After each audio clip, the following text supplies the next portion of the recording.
Oke,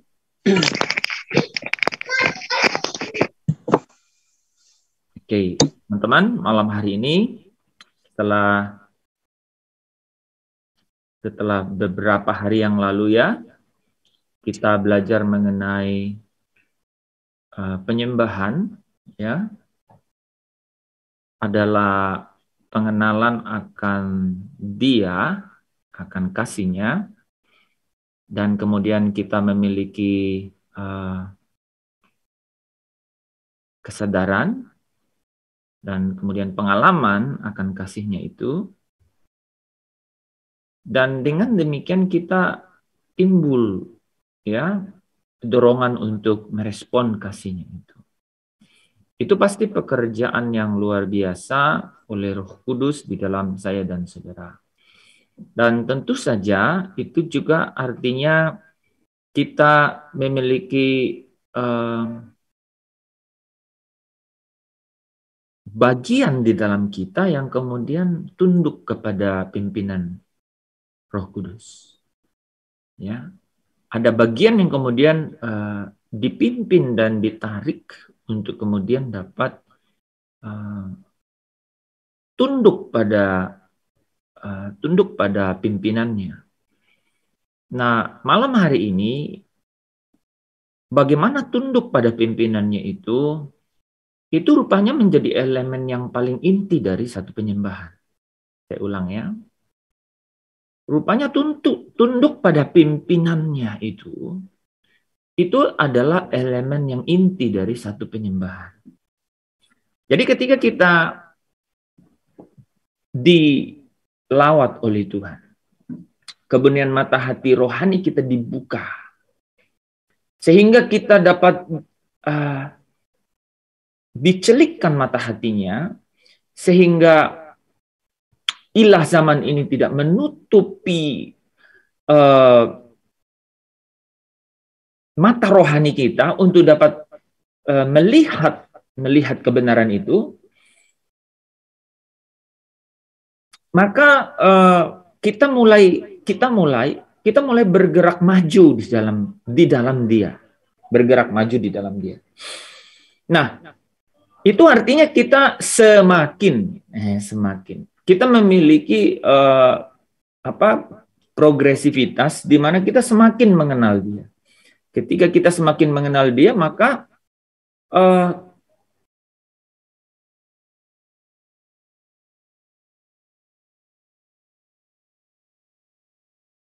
kita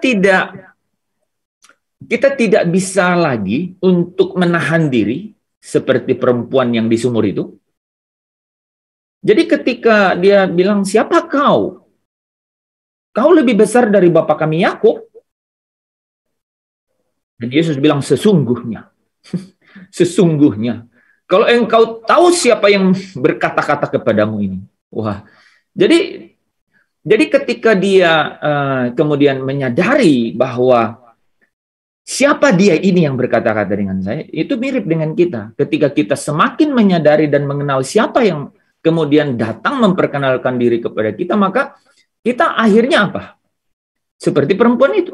Dia meninggalkan tempayannya, tidak menghiraukannya lagi, dan kemudian berlari ke, katanya apa? Ke desa ya, ke kampungnya. Dia berlari ke kota apa ke desa ya? Kampung, Pak. Ke kampung kan, dia berlari gitu. Dan kemudian dia cerita, "Aku ketemu Mesias." Jadi ada antusiasme, ada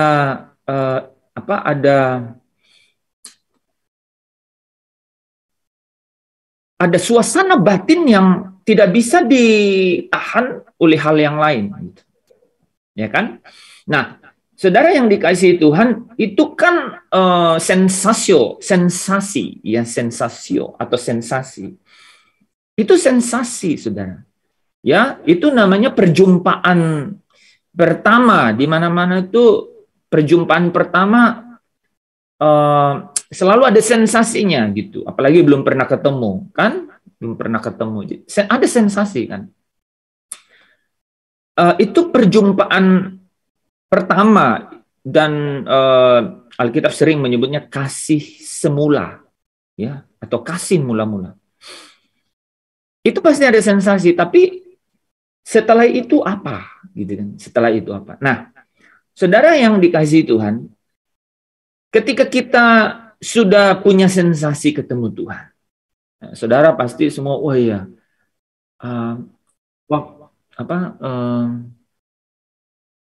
saat ku terima Yesus jadi baru diriku. Terus, tak ku berhenti memuji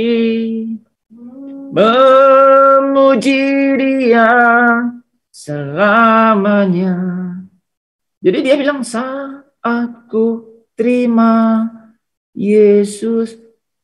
Selalu ada tuh sensasi awal itu, ya. Ketika saudara kenal dengan seseorang, ada keinginan untuk kenal lebih jauh lagi, gitu. Wah, tapi ketika sudah ketemu dan kemudian mungkin makan bersama dan kemudian teman, ya, saudara lihat dia cara makan itu apa? Nasi sampai ada di sini, kemudian sambal di sini, wah, udah mulai beda. Saudara bilang, aduh, saya ketemu dengan orang yang salah. Udah pokoknya selesai makan cepat-cepat dan kemudian itu adalah pertemuan terakhir. Bisa jadi begitu.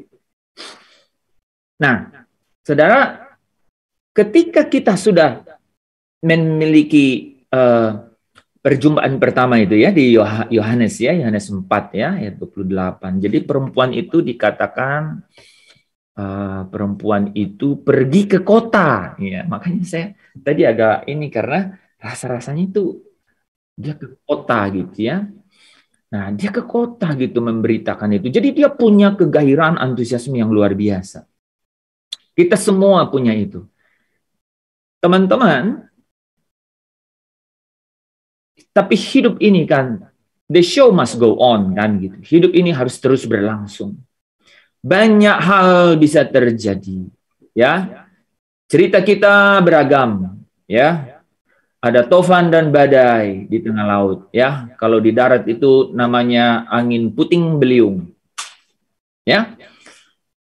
Kalau di Kupang namanya seroja, ya. Kalau di Amerika Selatan namanya Katrina, ya. Di tempat Pak Lepri namanya? Di Manado Mona Lisa, dan di tempat saya. Ya betul, saya baru ingat. Ya, di Manado namanya Mona Lisa. Saya nggak tahu kalau di Flores mungkin namanya Nabuasa. Sorry, ya pasti. Bukan Flores nih. Nah, teman-teman, jadi bangun, pastinya jadi buka kamera. Saudara, dinamika kehidupan itu luar biasa terjadi. Dan apakah saudara tetap setia setelah itu? Nah, saudara, di akhir 2 minggu bagian perikop penyembahan ini, saya mau cerita mengenai itu, bahwa sebenarnya inti utama dari penyembahan adalah surrender, penyerahan diri. Ini kalau Pak Tadus nyanyi lagu ini, kita bisa semua tisu di rumah semua habis. Aku berserah, aku berserah pada Yesus Juru Selamat. Aku berserah.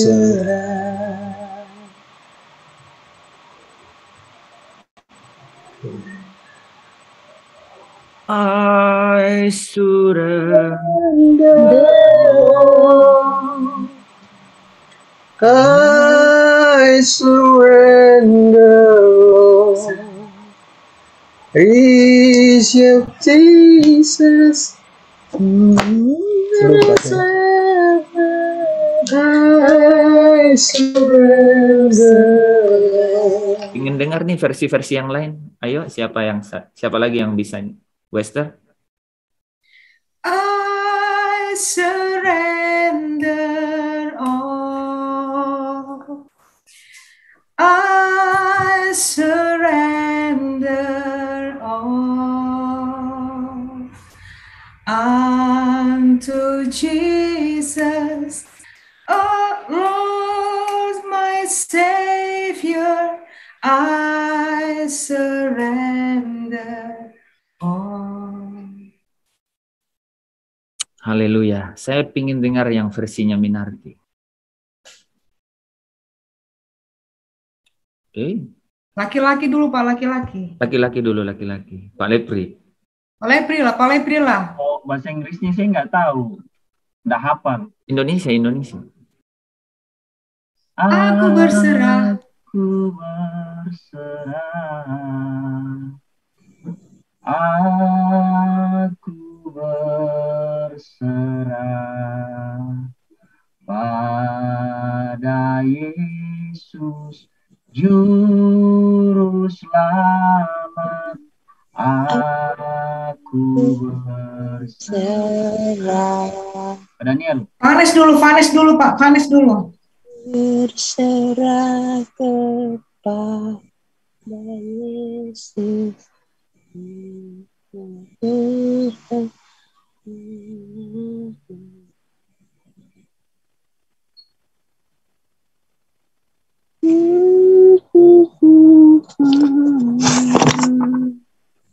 Ku kasihiku percaya, ku ikuti dia terus. Aku berserah, aku berserah pada Yesus Juru Selamat. Aku berserah. Aku berserah. Aku berserah pada Yesus Juru Selamat. Aku berserah. Gantian Vanes.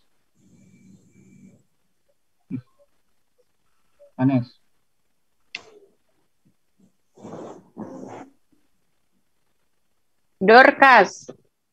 Oke, mungkin versi yang lain ya, yang pernah dinyanyiin di IWC ya. Ku berserah,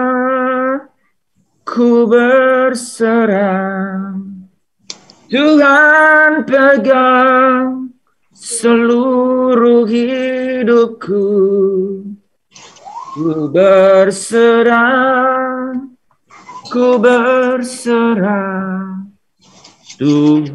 Tuhan baik bagiku. Lanjut Minarti, dari awal. Kau bukakan jalan di lautan, mata air di padang gurun. Tiada yang sukar di matamu. Ku serahkan hidupku padamu. Ku berserah,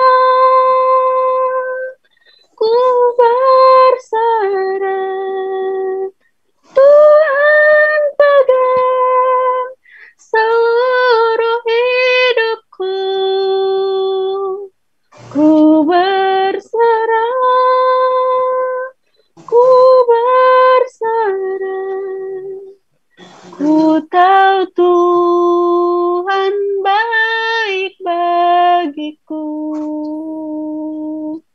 Ku tahu Tuhan baik bagiku.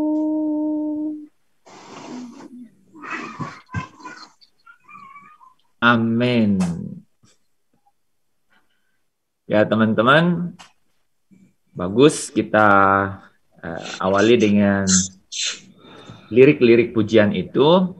Karena saudara, ujian betapa kita sesungguhnya atau sepenuhnya itu menyembah Tuhan adalah di dalam penyerahan diri. Seberapa kita menyerahkan sungguh-sungguh hidup kita kepada Tuhan. Itulah, kalau saudara mau membuat generalisasi dari semua penyembahan, terima semua konsep penyembahan, tetapi saudara tidak harus menerima bahwa inti dari semuanya adalah penyerahan diri. Ketika kita boleh mengtoleransi semua hal yang lain, tetapi hal ini, kalau kita luput, maka tidak mungkin kita dikatakan menyembah. Nah, malam hari ini, teman-teman, kita akan masuk dalam materi itu, yaitu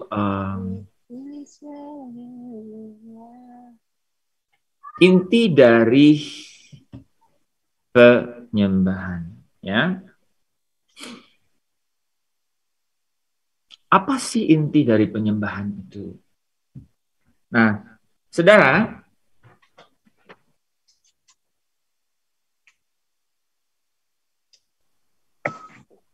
ketika kita mengenal Tuhan dan kemudian kita kenal Dia dalam kasih-Nya, dan itu membangkitkan kasih mula-mula dalam diri kita sehingga kita katakan bahwa tidak ada lagi yang lain di dalam hidup ini kecuali Dia yang kucari, kan?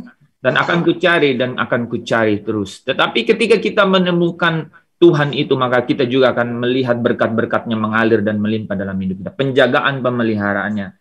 Saudara, ketika kita ada di dalam ketidaksempurnaan, ya, maka hal-hal lain yang ada di dalam hidup ini juga ya banyak menghantui, kan, gitu. Tapi kita pasti diuji dengan apa? Dengan satu hal, gitu. Sejauh apa kita bisa terus berjalan dan terus mau, dan bagaimana kita menjaga ya gairah kita yang semula itu. Dengan mengenal kasih-Nya, kita mau ekspresikan kasih-Nya itu kembali kepada Dia dengan berkata, Tuhan, ku mau menyenangkan-Mu.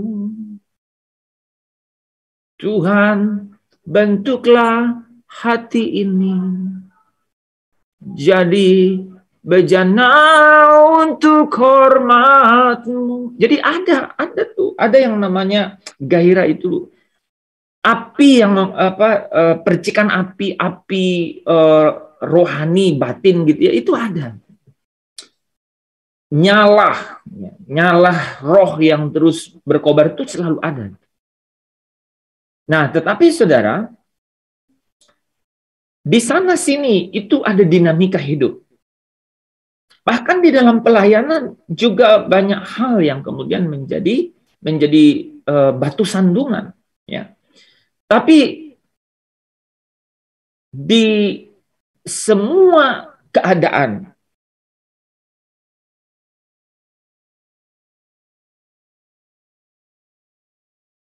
ujian yang terakhir itu adalah bagaimana kita menyerahkan diri kita sungguh-sungguh kepada Dia. Nah, itulah inti dari penyembahan, yaitu penyerahan diri. Tetapi saudara, menyerah itu bukan kata yang populer, ya. Tidak disukai, sama seperti kata tunduk begitu ya. Karena kata ini menyiratkan kekalahan, kan? Dan tidak ada orang yang ingin kalah. Dan mengalah memberikan gambaran yang tidak menyenangkan tentang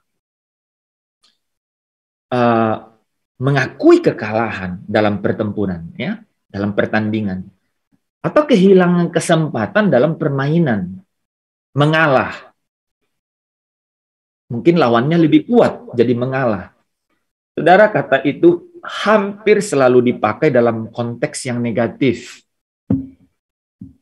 Ya, seolah-olah tidak maju tapi mundur. Ya, sama seperti seorang kriminal ya, yang tertangkap dan kemudian menyerah kepada ya otoritas yang ada, ya, badan hukum, institusi negara. Mengalah. Tidak populer, ya. Itu adalah satu refleksi dari menyerah. Jadi kalau penyerahan diri, kata ini tidak menjadi populer, kan? Tidak disukai oleh orang.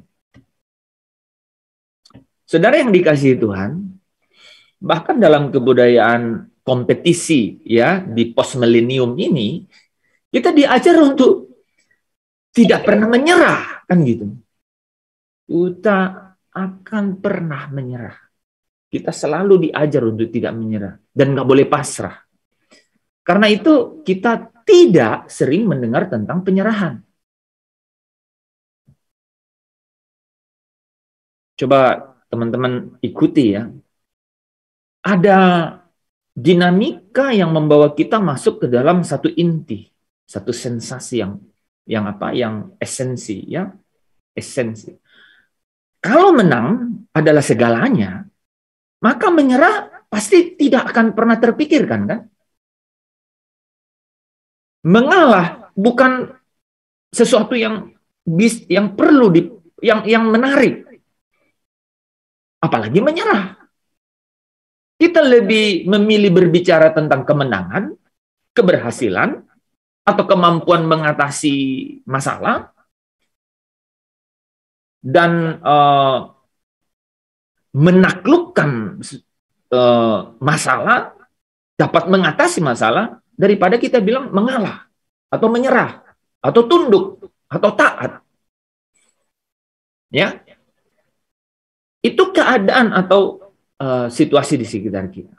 Nah, tetapi, saudara yang dikasihi Tuhan, penyerahan kepada Tuhan itu sesungguhnya adalah inti dari penyembahan. 1 Yohanes 4 ya, ayat 9 sampai 10 dan 19 kita sudah baca kemarin, kan? Ketika kita punya respon secara natur alami terhadap kasihnya Allah, karena pengenalan kita akan Dia, akan belas kasihan Tuhan yang luar biasa itu kepada kita, ya, maka kita memberikan sebagai respon kita memberikan diri kan kepadanya. Bukan karena takut atau kewajiban, ya, melainkan sungguh-sungguh adalah kasih yang timbul dari apa? Bagaimana kita ingin, bagaimana kita sudah menerima kasih yang luar biasa itu sehingga kita tunduk di dalam pimpinannya dan hanya ingin dan rindu untuk membalas kasihnya. Atas kesadaran bahwa Dia telah terlebih dahulu mengasihi kita, ya.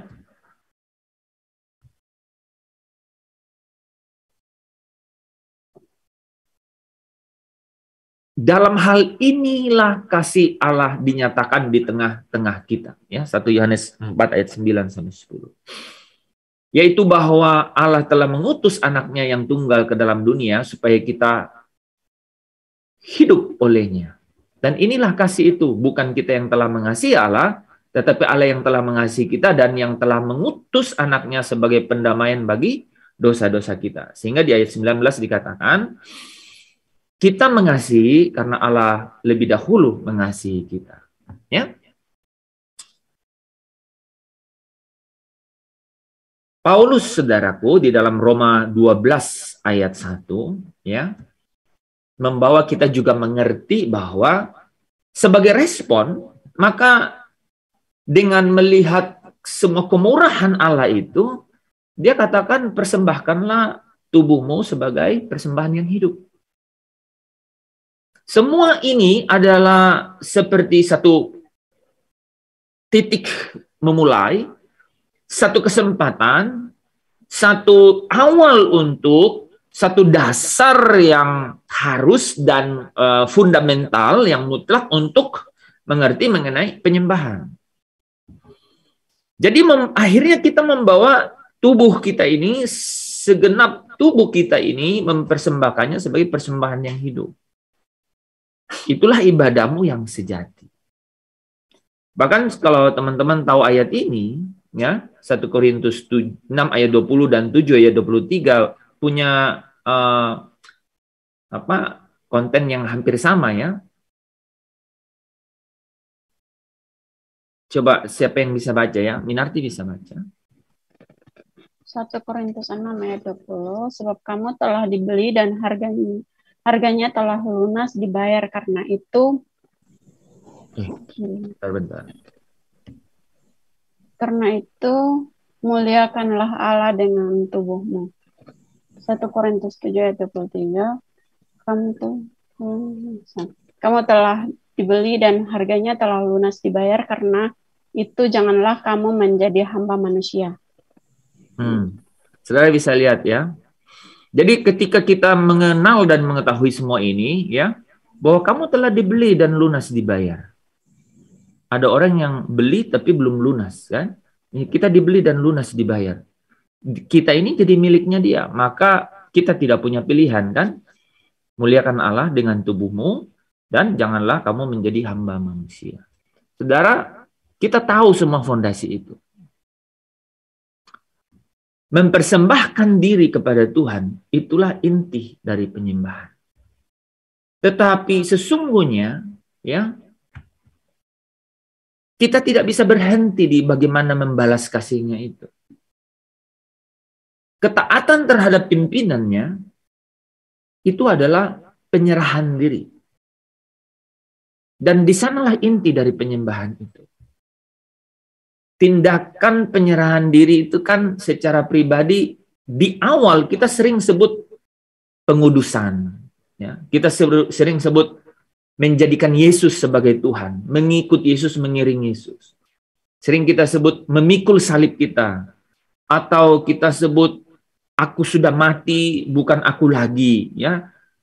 Dan bahkan kita sebut kita berserah kepada pimpinan Roh Kudus. Ada banyak istilah yang kita pakai untuk menyerahkan diri secara pribadi. Tapi yang terpenting, saudara, adalah bagaimana kita melakukannya. Bukan istilahnya. Ya, Tuhan menghendaki kehidupan kita seluruhnya. Ya, sebagian besar saja tidaklah cukup. Tapi Tuhan mau penyerahan kita yang seluruhnya. Nah, teman-teman, kita coba bahas ya. Apa sih yang membuat kita tidak mudah untuk menyerahkan diri secara total kepada Tuhan? Kita sudah melihat bahwa sesungguhnya inti dari penyembahan itu adalah penyerahan diri, ya. Tapi ada hal-hal yang kemudian menjadi kendala, ya, yang menghalangi, ya, di dalam penyerahan diri kita secara total kepada Tuhan. Ada yang disebut ketakutan, ya, keangkuhan, terus ada kebimbangan. Nah, mari, saudara, kita tidak menyadari, kalau kita tidak menyadari seberapa dalam Tuhan mengasihi kita, kita ingin mengendalikan kehidupan kita sendiri, ya, dan kita salah mengerti arti dari penyerahan. Kita tidak akan menemukan penyerahan yang sejati itu di dalam kehidupan kita, ya. Kalau kita tidak menyadari bahwa Tuhan itu begitu dalam mengasihi kita. Nah, hanya ketika kita menyadari kedalaman itu, maka kita akan I surrender all. Kita akan menyerahkan semuanya kepada Tuhan. Tetapi rupanya tidak semudah itu. Ketakutan itu menghalangi penyerahan diri kita. Kita sering bertanya, apakah aku dapat mempercayai Tuhan secara seutuhnya, ya?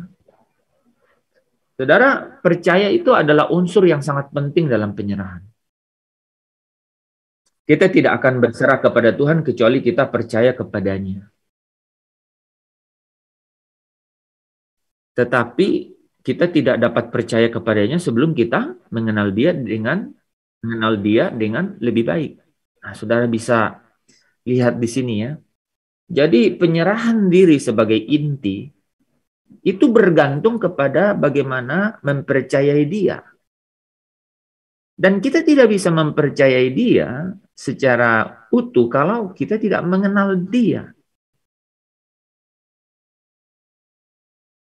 Pengenalan akan dia yang lebih dalam itu akan menuntun kita kepada mempercayakan diri kepada dia. Dan ketika kita mempercayakan diri kepada dia, maka barulah kita bisa menyerahkan diri seutuhnya kepada dia. Mengenal, percaya, kemudian menyerahkan diri. Ketakutan, saudara, itu menghalangi kita untuk menyerahkan diri. Makanya kita harus mengenal Allah lebih dalam. Karena Allah itu kasih. Dan kasih itu membuang segala ketakutan. Di mana ada kasih, ketakutan itu lenyap. Nah, bisa saudara bayangkan tuh ya. Jadi ini menarik nih ya. Ini menarik. Kita selesaikan dulu bagian ini biar ini ya. Jadi semakin Anda menyadari betapa besarnya Tuhan mengasihi saudara, semakin mudah kita berserah. Nah, ini bagus dibahas nih, oleh Pri, ya. Teman-teman di dalam kehidupan kita sehari-hari, ya. Ingat kasih-Nya, ingat kebaikannya. Jadi saudara kalau takut, ya, kan sering kita rasa takut kan? Satu cara untuk mengeliminasi atau menghilangkan, melenyapkan takut itu adalah kasih. Yaitu dengan cara mengingat Allah, di mana Allah itu begitu besar kasihnya kepada saya dan saudara. Amin. Ada yang mau kasih komentar itu?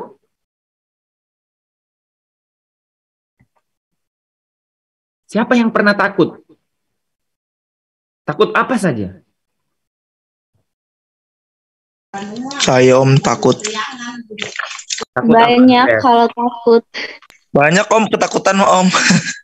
Oh, apa? Yang ini sebut yang paling Andreas buat Andreas takut. Kalau itu saya takut sama hewan-hewan sih Om. Saya takut sama ayam.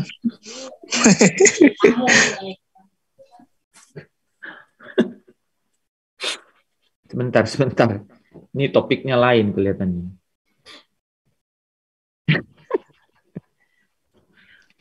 Takut menghadapi sidang misalnya. Oh ya, relevan tuh. Takut. Tapi sebentar Grace, karena ini kita juga perlu selesaikan masalah Andreas. Takut sama ayam. Betul Om. Pernah kepatok. Jadi trauma. Kayak Ruben Onsu aja ya. Ya. Takut sama ayam. Sudah susah sekali menghubungkannya dengan Allah adalah kasih. Ya. Ada lagi Pak, itu takut sama kecoa. Kecoa pun udah dimatiin masih takut, masih nggak mau. Geli katanya geli. Geli apa takut nggak tahu, ngomongnya geli. Tapi kalau ada kecoa lari gitu kan, kenapa ya gitu ya? Nah di sini dikatakan kasih yang sempurna melenyapkan ketakutan, ini apakah termasuk di sana itu? Ya kan 1 Yohanes 4 ayat 18 loh itu. Bahwa di dalam kasih tidak ada ketakutan, kasih yang sempurna melenyapkan ketakutan. Kayak gini, yang menarik di sini Pak Lepri, ayam. Oke, bentar. Andreas makan ayam. Betul Om. Nah, ini yang buat saya sulit ini ya kan. Oke. Kalau orang takut ular ya, atau takut ular piton begitu loh. Harimau gitu ya. Itu mudah itu saya bisa gitu ya. Ini ayam kemudian kecoa tadi maksudnya barang kecil gitu kan. Nah, oke. Tapi katakanlah sama ya. Ular besar. Takut nggak? Ya kita takut lah. Ini juga takut ulat. Nah, takut ulat. Nah, teman-teman gini nih. Misalnya kita sama aja misalnya ya. Kita ambil ular besar gitu. Takut sama ular. Begini. Caranya kita gitu ya, misalnya saya gitu ya, supaya nggak takut sama ular kan, kita memposisikan diri bahwa kita ini dominions atas binatang itu. Kita punya dominance itu apa? Kuasa atas mereka itu. Itu caranya supaya nggak takut, kan? Andreas misalnya, hai ayam. Ya, kau binatang berkaki dua. Aku yang mengatur kau, gitu. Hai ayam, jangan patok saya gitu kan takutnya dipatok gitu. Ini agak lucu. Waktu dia bilang kayak gitu langsung dikejar, Pak. Iya, tapi gini kan, ini menarik juga itu ya, karena nggak mungkin nggak bisa dibahas kan sebenarnya, nggak ada. Jadi gini juga Andreas, ini sama sih, misalnya ular besar atau harimau sama aja nih sebenarnya. Kita makanya bagus juga nih kalau ada yang kecil-kecil. Jadi kamu nggak akan takut ketika kamu katakan bahwa Allah itu kan kasih gitu kan, Allah mengasihi engkau, sehingga Allah itu pasti memelihara engkau. Kalau tidak di dunia ini sebagai orang hidup, maka dia juga Tuhanmu di dunia orang mati. Boleh itu. Ya, Roma 8 ya, dia adalah Allah bagi orang yang hidup dan orang yang mati. Ya kan? Dan mati dan hidupmu ada di tangan dia, kan gitu. Jadi kalaupun kau mati di tangan ayam, gitu kan, nggak apa-apa kan gitu.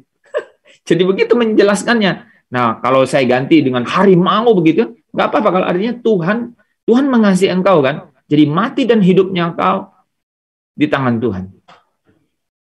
Ya itu kira-kira paling bisa menjelaskan begitu kan. Jadi engkau tidak takut lagi kan. Kasih melenyapkan ketakutan kan. Cuman agak lucu kalau ayam kan gitu, kalau ular piton begitu, terus harimau kan, itu singa kan gitu. Nah boleh kan? Tapi sekalipun itu juga diganti, oke kan singa Daniel di kandang singa, oke, boleh ya? Daniel di kandang singa, seharusnya kan takut gitu. Tapi dia menyerahkan diri kepada Tuhan kan, kepada Allah. Bisa tangkap di situ kan? Nah. Karena dia menyerahkan diri, dia tahu bahwa Allah mengasihi dia, maka ya kasih itu melenyapkan ketakutan. Oke, nah yang relevan tadi Grace, mau sidang, waduh, ya udah tidur bangun, terus sikat gigi lagi karena lupa kalau udah pernah sikat gigi, terus ke dapur makan, balik lagi sikat gigi lagi, tidur. Udah nggak jelas kan, panas dingin ya, AC hidup dibilang panas, jadi dia matiin AC-nya, terus dia bilang kedinginan. Nah pokoknya nggak jelas gitu kan.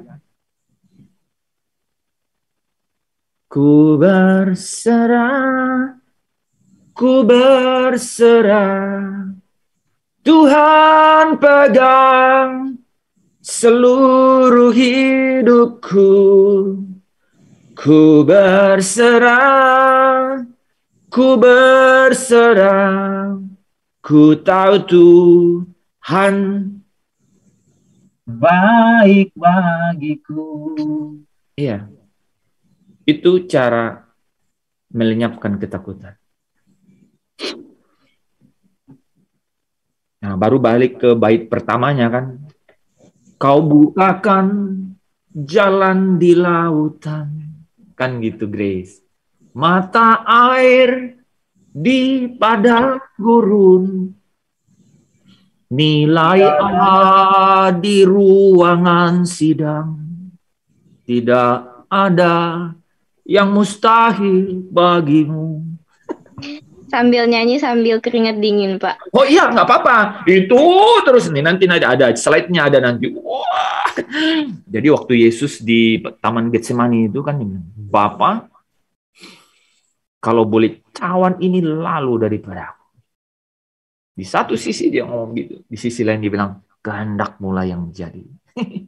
Jadi when we are saying, ketika kita berkata, aku mau iring Yesus, baru pertama kali tuh Bu Esther nyanyiin lagu itu di rumah duka kan. Wah, udah saya bilang ini pertama kali saya kencang-kencang nyanyi kan.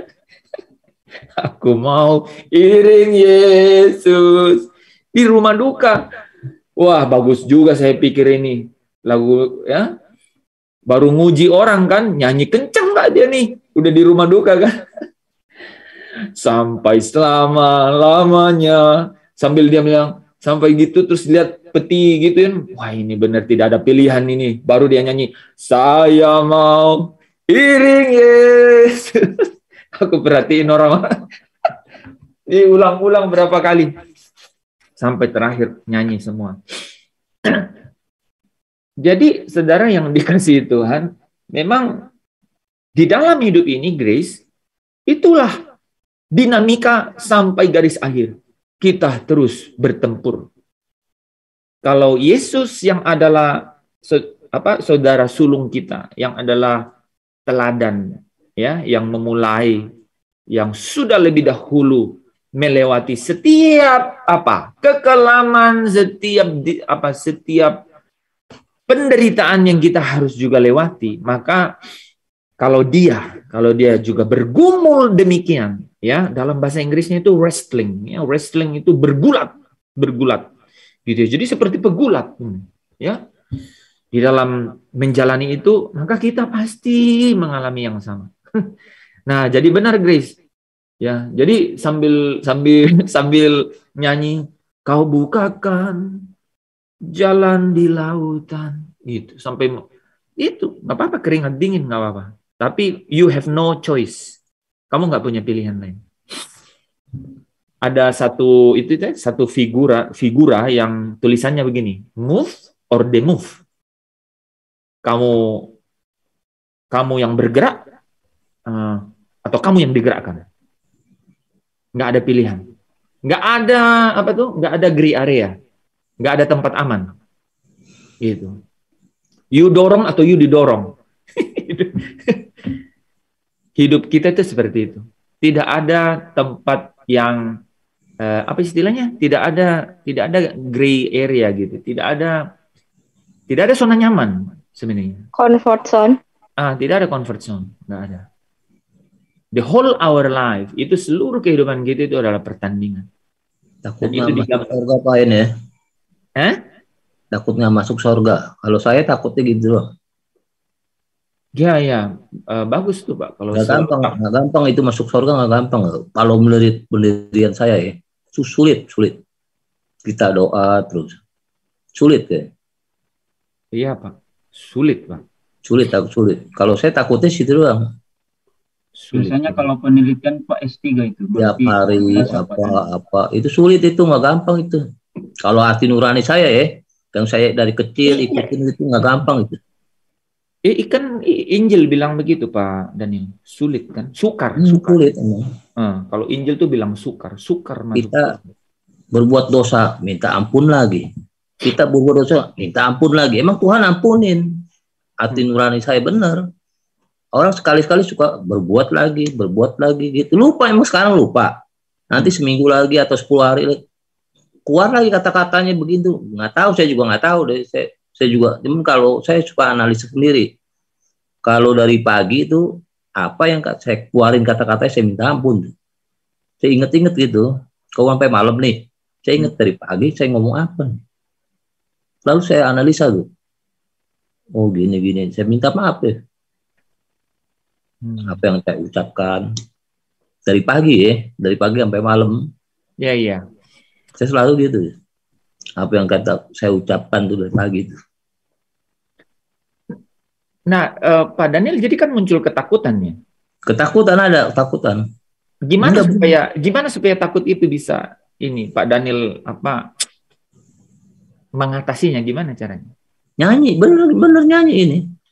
Saya mau ikut Yesus, begitu bener nyanyi. Oh, dengan menyanyi itu dia berkurang. Agak lebih gembira ya kayaknya. Okay. Lupa itu udah lupa lagi semuanya deh. Menarik ya. Jadi Yesus ikut lama-lamanya. Itu pasti sadar karena ini ya, bahwa dengan lagu itu kan jadi sadar bahwa Yesus mengasihi Pak Daniel ya. Iya, itu betul.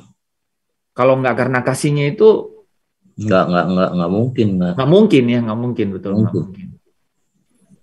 Jadi yakinin pasti masuk, saya yakin juga. Nah, ketika setelah itu baru yakin masuk gitu ya. Masuk. Nah, jadi yang membuat nggak yakin kan ketakutan ya. Ketakutan, memang rasa takut gitu. Kita pikir takutnya berbuat apa dari pagi, apa kan. Tapi karena tahu bahwa Allah mengasihi, jadi ini ya, takut itu jadi ini ya. Jadi agak hilang, Allah mengasihi kita. Agak hilang, oke. Hilang, agak hilang gitu, agak tenang. Oke ya, teman-teman, kelihatan sekali ya, kelihatan sekali. Jadi ada beberapa kesaksian yang bahwa benar, takut itu hanya bisa kita lawan dengan mengetahui bahwa Allah itu mengasihi kita. Iya, betul. Amin. Amin. Saudara, bagaimana kita tahu bahwa Tuhan mengasihi kita? Tuhan tentu saja dengan pengenalan bahwa Tuhan memberikan kita banyak bukti kan bahwa Tuhan mengasihi kita ya. Tuhan berkata bahwa Ia mengasihi kita dengan kasih yang kekal ya. Dan Dia katakan apa? Aku sekali-kali tidak akan pernah meninggalkan engkau, sekali-kali tidak akan pernah membiarkan engkau ya. Tak sekalipun melupakanku. Kau menuntun nggak ada, bentar. Langkahku, Bu Flora.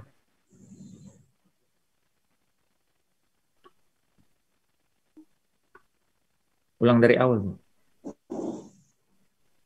Ini waktu Bu Flora nyanyi lagu ini belum unmute. Unmute dulu, Bu. Ku tak pernah sendiri. Kau tak tinggalkanku, tak lupa saya. Sekalipun melupakanku, kau menuntun langkahku. Kau tak pernah sendiri. Kau tak tinggalkanku, ku tak akan pernah menyerah, sampai ku lihat kau bekerja. Ku percaya mujizat kan nyata. Ku takkan berhenti percaya. Amin. Amin. Aku masih simpan fotonya Bu Flora nyanyi lagu itu tuh. Wah, luar biasa. Didandan lagi mukanya Pak waktu itu cantik banget ya. Make up, pangling gitu. Sekarang nggak cantik, Bu. Cantik lah sekarang. Pokoknya waktu itu Pak Lepri kita nggak kenal, kan? Oh, iya. Kita pikir ini artis dari mana? Tapi ekspresinya yang luar biasa waktu itu. Benar-benar ini. Ya, jadi saudara, kita tahu bahwa Allah mengasihi kita dengan cara Allah sendiri menyatakan diri kan gitu. Dengan semua kasihnya itu.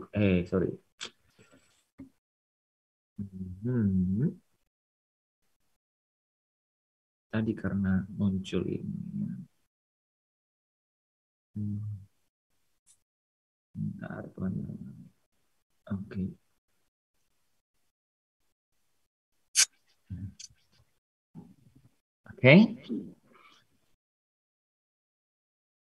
Jadi kita mengetahui bahwa Allah mengasihi kita karena Dia menyatakan diri sendiri ya, bahwa Dia itu mengasihi kita. Dan Dia katakan sekali-kali aku tidak akan membiarkan engkau dan tidak akan meninggalkan engkau. Tuhan peduli dengan detail dari hidup kita. Kita tidur, kita berjalan. Bahkan pemazmur berkata, kalau aku punya sayap fajar, terbang ke ujung langit, engkau juga ada di sana. Saudara, kalau aku turun ke dunia orang mati, di sana pun kau ada, katanya. Luar biasa. Kemanakah aku harus menjauhi rohmu ya Tuhan? Jadi, saudara, kata-kata itu bukan puisi loh.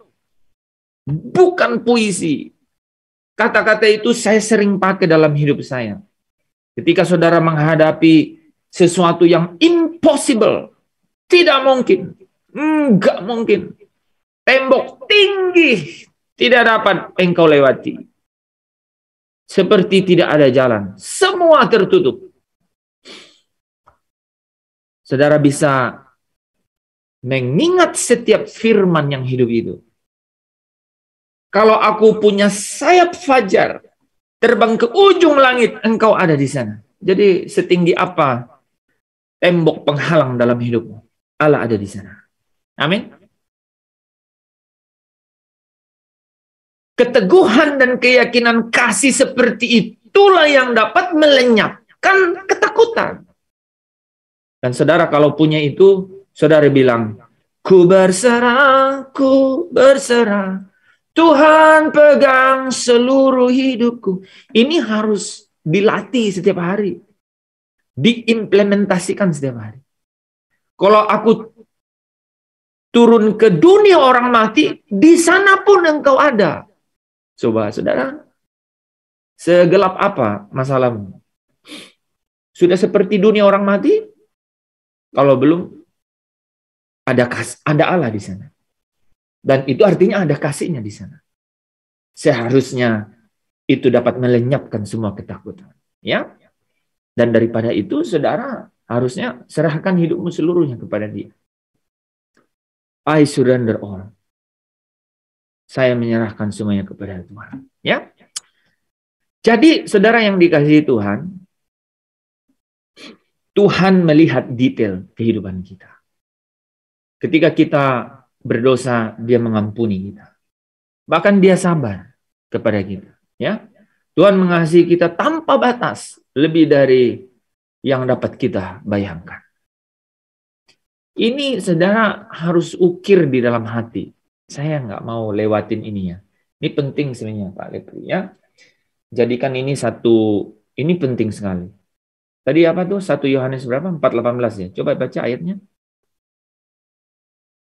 Ini luar biasa. Yohanes 4 ayat 18, di dalam kasih tidak ada ketakutan, kasih yang sempurna melenyapkan ketakutan, teman-teman. Sebab ketakutan mengandung hukuman, dan barang siapa takut, ia tidak sempurna dalam kasih. Wah, harus ada 1, 2, 3 orang lagi yang ulang. Ini penting sekali. Siapa? Jenny bisa ulang. 1 Yohanes 4 ayat 18.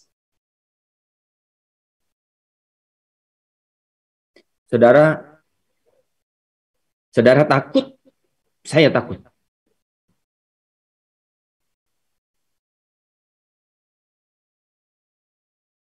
Tapi ayat ini penting sekali saudara tahu. Hanya ini cara satu-satunya untuk saudara mengelola ketakutan. Ketakutan itu tidak mungkin pergi dari hidup saudara. Tapi saudara harus bisa mengelola ketakutan itu. Apakah Yesus pernah takut? Tidak. Tidak. Pernah. Pernah. Di Taman Getsemani. Pernah. Sampai peluhnya berdarah. Iya, dia ketakutan loh saudara. Dan manusia juga.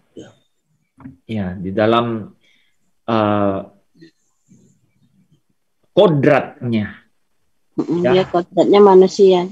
Ya, dalam kodratnya menjadi sama seperti manusia, bahkan menjadi hamba. Dia tinggalkan kealahannya itu, saudara. Dan di dalam keadaan itu dia berseru kepada Bapa, ya. Dia berseru kepada Bapa, ya. Kalau boleh cawan ini lalu daripada aku. Ya, peluhnya seperti darah, ya. Nah, saudara, coba saudara renungkan bahwa kita harus dapat mengelola ketakutan itu. Dan cara satu-satunya adalah kalau saudara mengerti akan betapa Allah itu mengasihi saudara, dan kasihnya itu kasih yang tidak pernah putus, tidak pernah ada batas. Kasih itu sabar, kasihnya itu bahkan yang tidak pernah saudara bayangkan. Mengapa saya angkat ayat-ayat tadi ya?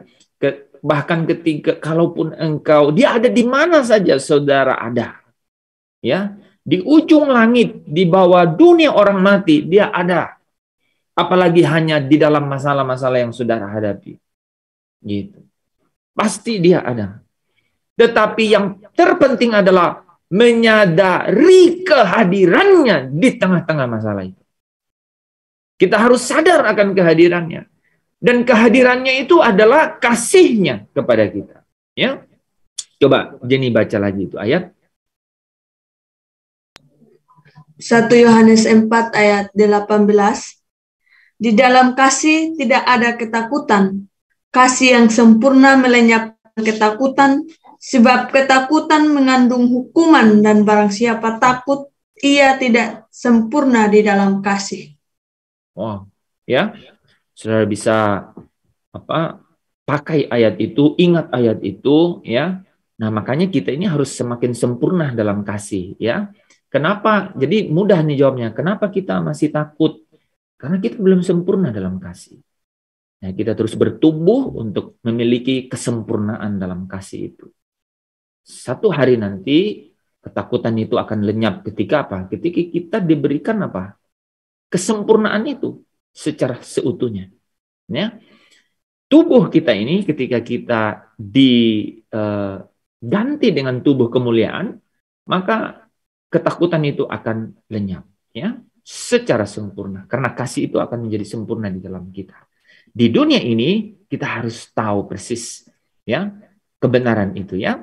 Oke, saudara. Jadi hanya ketika ketakutan itu lenyap, maka saudara bisa menyerahkan diri secara penuh kepada Tuhan. Coba saudara, kata sinonim yang dekat dengan ketakutan apa? Yang sinonim dengan ketakutan. Khawatir, betul kan? Khawatir, ya, Andreas, betul. Kekhawatiran. Kita khawatir. Yang dekat dengan itu kita ragu, gelisah, bimbang. Semua ini satu keluarga tuh. Tapi dengan tahu bahwa Allah mengasihi, dengan menyadari kasih-Nya. Nah, seberapa kuat saya bisa mengelola ketakutan atau mengeliminasi ketakutan dalam diri saya, kekhawatiran dalam diri saya, kegelisahan dalam diri saya, itu adalah seberapa dalam saya menyadari akan kasih Allah kepada saya. Tentu saja itu bangkit dari pengenalan akan Dia, kan, bahwa selalu ada Dia, selalu ada kehadirannya dan manifestasi kehadirannya di dalam setiap kehidupan kita. Dan itu pasti, tahu nggak teman-teman, bagaimana sih cara mengetahui kualitas kehadiran Tuhan atau magnitud kehadiran Tuhan dalam diri kita? Bagaimana caranya? Gampang. Sering-seringlah memasrahkan diri kepada Dia. Ya, contoh ini ya, contoh. Ini ada kasus gitu ya, atau tadi misalnya Grace ya, ini mau ujian gitu. Ya kan? Mau ujian. Cara untuk menguji gitu ya, kekuatan kita dalam kasih itu, pengertian kita dalam kasih itu adalah kita serahkan, kita lepaskan kepada Tuhan. Kita melepaskan apa yang menjadi kekhawatiran kita. Kita memasrahkan diri kepada Dia. Dan lihat Dia bagaimana bekerja. Nah, saudara bisa lihat pada saat aku tidak melakukan apa-apa, kecuali hanya tunduk dan hormat kepada Dia, maka di dalam itu saudara menguji. Biarkan, jangan ambil keputusan apa-apa, jangan mengambil langkah apa-apa. Tunggu Tuhan, 1 hari, 2 hari, 3 hari, 1 minggu, 2 minggu, 1 bulan, biarkan itu. Saudara akan semakin memiliki kualitas. Kalau semuanya pun lenyap, biarkan aja lenyap. Aku ingat tuh Pak Anton pernah bilang gitu. Emang kalau habis terus apa? Biarkan aja habis. Dia bilang, itu caranya bro. Iya, gue coba tuh kemarin. Ya. Jadi beliau ada ini kan, ada intimidasi lah gitu, orang gitu. Saya bilang, this is the time. Ya, kita praktekkan apa yang kita khotbahkan di Zoom ya. Yang kalau mau berlalu, biarkan berlalu. Kan? Gitu. Biarkan kan kita lihat Tuhan yang berperang. Dia bilang, "Iya, oke, terima kasih ya." Gitu. Iya. Coba lihat. Nah, dan dia bilang, "Iya. Ini cara yang terbaik ya. Semakin kita mengalami itu kehadiran Tuhan dan manifestasi kehadirannya di dalam hidup kita." Ya. Nah, saudara bisa coba itu, ya. Sering-sering untuk bilang, "I surrender all." Biarkan, nggak akan apa-apa, ya. Kalaupun saudara harus apa? Kalau bom itu harus meledak, biarkan dia meledak, ya. Hidupmu di tangan Tuhan. Coba begitu. Itu caranya memang. Itu caranya. Ya Grace, biarin aja gitu Grace. Hidupku bukan hanya aku lagi. Nah, gitu. Jadi cara untuk menghilangkan kekhawatiran itu adalah berhadap-hadapan dengan kekhawatiran. Ini soalnya ini ya hal yang praktis loh ini teman-teman. Ya, saudara kalau mau bilang penyerahan diri, kalau ketakutan ini saudara belum bisa kelola, wah sulit sekali. Nggak akan pernah. Saudara akan punya dualisme dalam hidup. Punya caraku, dan kalau udah mepet, pakai Tuhan. Wah, itu hidup bunglon seperti itu. Selalu lihat, ini udah mau malam belum ya? Berubah warna. Ini udah mau siang belum ya? Jadi nggak pernah nyenyak. Jadi saya dengar Pak Lepri ngomong ini, apa ya? Orang yang bimbang hatinya nggak dapat apa-apa. Gitu ya? Ya, Yakobus, orang yang bimbang hatinya, dua hati ya. Tidak dapat. Nggak bisa tuh. Nah ya, saudara-saudara, mudah-mudahan dapat ya. Jadi, Pak Tadus, silakan. Ini menjadi perenungan saya, pertanyaan saya juga, karena ketika Pak Hen sampaikan, karena di dalam Wahyu 21 ayat 8 itu barisan orang-orang yang tidak mendapat bagian dalam lautan yang menyala-nyala oleh api dan belerang, itu barisan pertama adalah orang-orang penakut. Dan lalu disertai dengan orang dinanti. Sejak lama saya merenungkan dan pertanyakan, kenapa orang-orang penakut merupakan barisan pertama. Malam hari ini dibahas ini, saya, aduh Tuhan, luar biasa menjadi jawaban saya untuk saya. Betul Pak. Jadi orang-orang itu berarti tidak dapat menyerahkan diri sepenuhnya.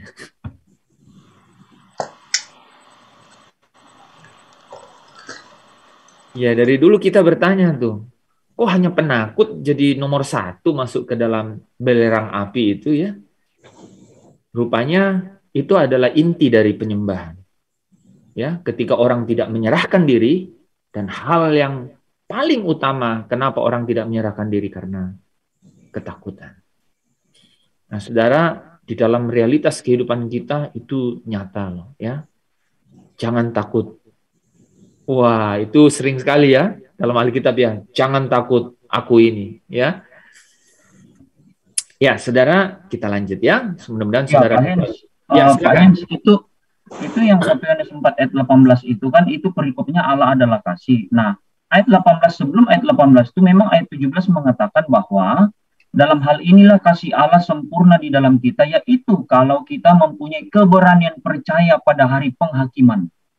Karena sama seperti Dia, kita juga ada di dalam dunia ini. Artinya mempercayai bahwa di dalam Dia tidak ada penghukuman, gitu kan.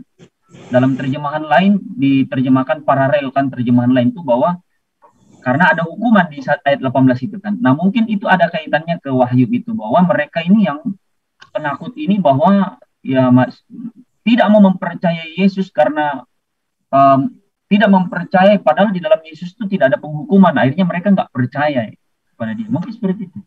Betul, betul. Iya, itu sangat terkait ya. Jadi keberanian percaya ya. Nah, Paulus menulis di Korintus, dia bilang, kalau kita dalam hidup ini saja di sini percaya kepada Yesus, maka kita itu orang-orang yang malang. Kalau kita hanya di dalam hidup ini saja, bukan hidup yang nanti, maksudnya begitu, mempercayakan diri kepada Yesus, maka kita ini orang-orang yang malang. Harusnya, maksudnya harusnya itu adalah kita mempercayakan diri ini kepada Yesus itu untuk hidup nanti, untuk kekekalan, karena itu sepanjang waktu sepanjang waktu yang tidak terbatas kan. Kalau hidup ini kan sementara gitu loh. Makanya Paulus bilang kita itu orang malang kalau hanya dalam hidup ini saja kita mempercayakan diri kepada Yesus gitu. Pak mau nanya. Iya. Kan kadang tuh kalau misalnya kita menghadapi ketakutan, kadang kita udah berserah penuh, udah ya dengan kita usaha gitu kan. Aduh Tuhan, saya sudah belajar nih sampai sini, sisanya saya berpasrah sama Tuhan. Tapi kadang-kadang di pertengahan itu kayak bimbang lagi dan takut lagi. Nah itu gimana Pak? Itu bukan hal yang abnormal ya, itu normal. Ya kan? Dinamika itu normal. Tapi tindakannya Grace itu harus tindakan penyembahan. Oke, sekarang nih jadi kita punya bahasa nih, ya. Dinamika seperti apapun yang saudara hadapi dalam hidup ini, tindakannya harus tindakan penyembahan. Gitu. Nah, tindakan penyembahan adalah ketika saudara menghadapi masalah itu, maka tindakan penyembahannya itu adalah harus mengenal lebih lagi mengenai kasihnya gitu. Dan kalau lebih dalam mengenal kasihnya, maka kasih itu melenyapkan ketakutan itu. Jadi dinamikanya akan begitu terus. Gitu. Pertandingan ini tidak akan pernah berhenti sampai garis akhir. Jadi berdamailah dengan keadaan itu. Berdamainya gimana, Pak? Berdamainya dengan bahwa hidup ini itu adalah pertandingan iman. Jangan pernah bilang bahwa sudah selesai dan aku akan enjoy the rest of my life gitu ya, menikmati rest of it. Itu saudara masuk ke dalam jerat.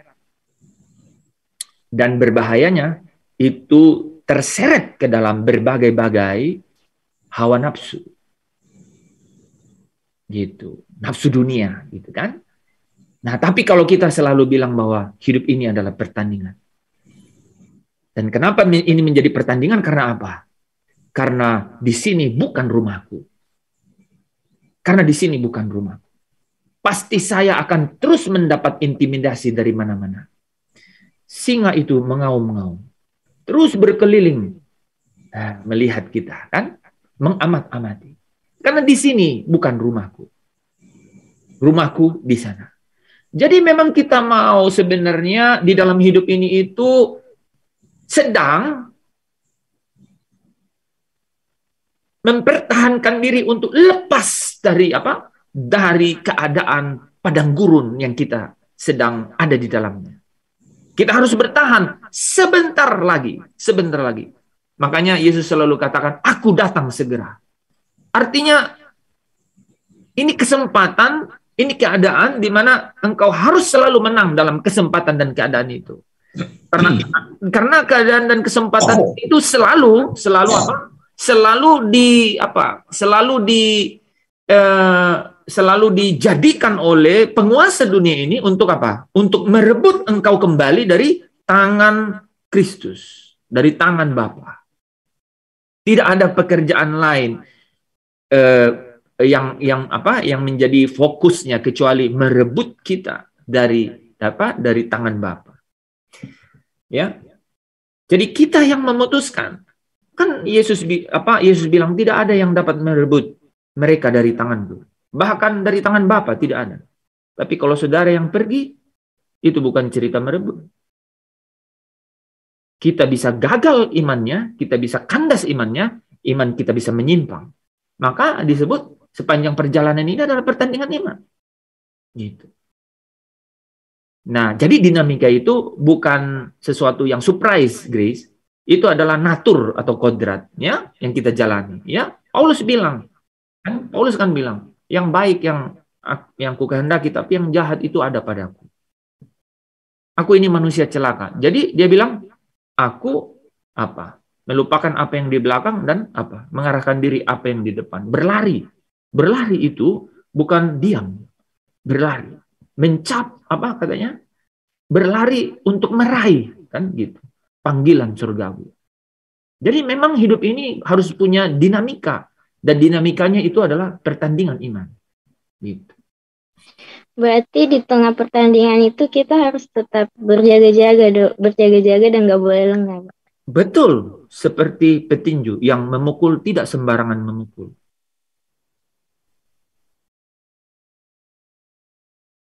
Dan seperti petani yang tahu musimnya kapan menanam. Sambil dia menanti-nantikan Yesus datang kembali. So, memang jadi kita nggak punya agenda yang lain, kan? Agenda kita adalah menanti dia datang kembali. Hanya di dalam menanti-nanti itu engkau mendapat kekuatan yang baru. Dan itu kebenaran. Saudara, jangan pernah apa istilahnya ya? Jangan pernah saudara diintimidasi oleh siapapun, oleh apapun di dunia ini, sampai saudara menjadi berkurang keteguhan dan keyakinannya untuk itu. Karena itu kebenaran yang mau dirampas oleh iblis dari saudara dan saya. Ya. Oke? Berarti sekali lengah saja singa itu bisa menerkam kita ya, Pak? Betul. Berjaga-jaga. Terima kasih, Pak. Oke, ya. Nah, makanya persekutuan itu jadi penting, kan? Dan ingat, bukan hanya kemudian kita berkeringat, berjerih lelah, tapi dalam persekutuanmu dengan Tuhan, jeripayamu tidak sia-sia. Ya? Oke, kita lanjut ya. Nah, jadi ketakutan itu, saudara, itu menghalangi kita. Nah, saudara, kita bisa lihat ya, pernyataan paling besar dari kasih Tuhan, sehingga bagaimana kita mengerti mengenai bagaimana Tuhan itu mengasihi kita, karena kasih itulah yang melenyapkan ketakutan. Saudara harus ingat ini, bahwa kasih terbesar itu adalah pengorbanan Yesus untuk saya dan saudara. Ya, akan tetapi Allah menunjukkan kasih-Nya kepada kita, oleh karena Kristus telah mati untuk kita ketika kita masih berdosa. Jadi, saudara harus ingat bahwa saya ini berharga. Nggak mungkin saya mempertanyakan kasih Tuhan. Kalau Allah memberikan kasih-Nya itu dan menebus saya, nggak mungkin dong saya ini tidak berharga. Ya, lagunya Vanis dan Ria kemarin kan, terlalu besar kasih-Mu Bapa, pengorbanan yang Kau berikan bagiku. Makanya kebayang ya, Paulus loh, di akhir-akhir penulisan suratnya dibilang, yang ku kehendaki adalah mengenal Dia. Persekutuan dengan apa? Penderitaannya. Jadi dia harus ingat itu. Karena dengan ingat itu, maka dia ingat kasih Allah yang besar ini. Jika kita ingin tahu seberapa penting kita bagi Tuhan, pandanglah Kristus dengan tangan yang terrentang di kayu salib yang berkata, aku mengasihimu sebesar ini. Ya, aku lebih suka mati daripada hidup tanpamu. Itu lagunya ada tuh. Aku lihat bukti kasih-Mu, Kau menderita gantikanku. Dengan darah-Mu Kau selamatkanku, kini ku hidup menyenangkan-Mu. Lagu itu ya. Terlalu besar kasih-Mu Bapa, pengorbanan yang Kau berikan bagiku. Terlalu mahal darah-Mu Yesus, menebus hidupku. Nah, saudara kembali ke sana ya. Tuhan bukanlah seorang mandor budak begitu yang punya tirani kejam, ya. supaya kita tunduk? Enggak. Tuhan tidak pernah mencoba mematahkan. Kita punya kehendak bebas kan? Ya. Dia membawa kita dengan kemurahannya supaya kita sukarela untuk menyerahkan diri, ya. Tuhan adalah seorang kekasih dan bukan pembebas, ya. Dan berserah kepadanya mendatangkan kebebasan dan bukan ikatan. Jadi ketika kita berserah kepada Dia tidak berarti bahwa kita terbelenggu. Ya.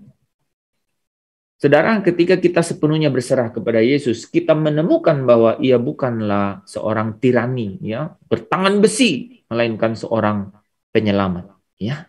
Bukan seorang atasan kemudian saudara harus tunduk, ya. Tetapi Dia adalah saudara, ya. Bukan seorang diktator, melainkan Dialah seorang sahabat. Selalu ingat mengenai keadaan-keadaan itu. Nah, saudara, yang kedua, ya, apa yang menghalangi kita dalam penyerahan diri selain ketakutan? Itu adalah keangkuhan. Kita tidak ingin mengakui bahwa kita hanyalah makhluk ciptaan dan tidak berkuasa atas segala sesuatu. Ya, dan ini adalah tipuan yang kuno kan? Kan iblis bilang begitu. Kamu akan menjadi seperti Allah. Ya. Itu di Taman Eden terjadi begitu. Hati-hati dengan ini, ya. Kita punya agenda sendiri, ya. Keinginan itu berkuasa sepenuhnya dalam kita, ya. Dan ini adalah penyebab banyaknya tekanan dalam kehidupan, ya.